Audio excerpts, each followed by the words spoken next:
Welcome to my channel. I am Professor K.M. Mahadevappa.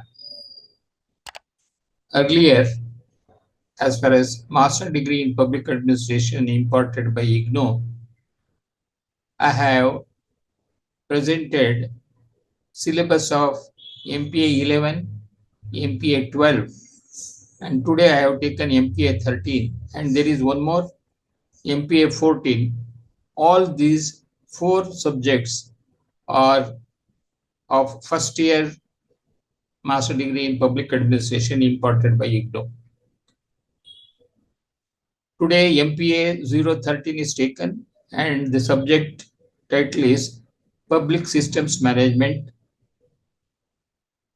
In general, it concerns with the management of public sector undertakings, government corporations, government boards, for example, National Thermal Corporation, railways, transport, and all BEL, Bharat Electronics, BHEL, HMT, HAL, likewise National Thermal Power Corporations of Government of India and even the state governments, BWSSB, BESCOM, all these utility services that are being imported by the government are being dealt with here about their formation, organization, and the way in which they are supposed to be administering. So I will just read out the units that are covered in this particular subject.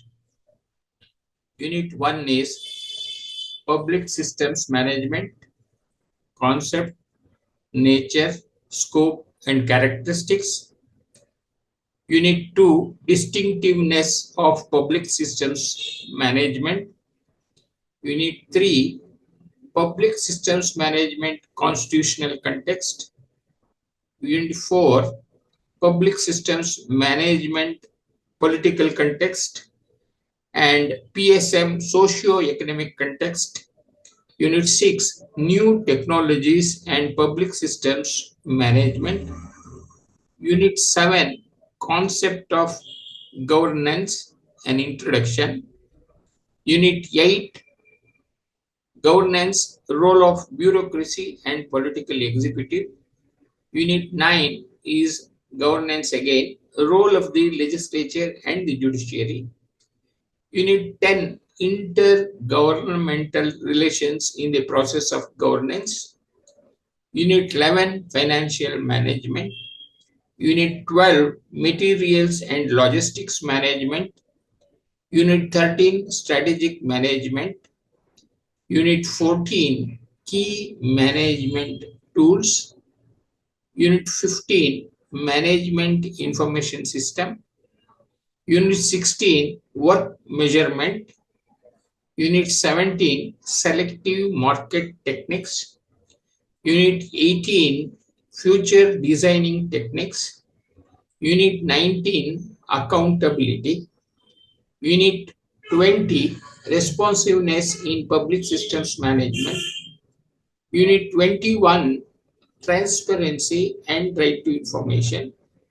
Unit 22, Networking and Interinstitutional Coordination in Governance. Unit 23, Reforms and Change Management. Unit 24, Empowerment. And at last, Unit 25, Continuity and Change in Public Systems Management.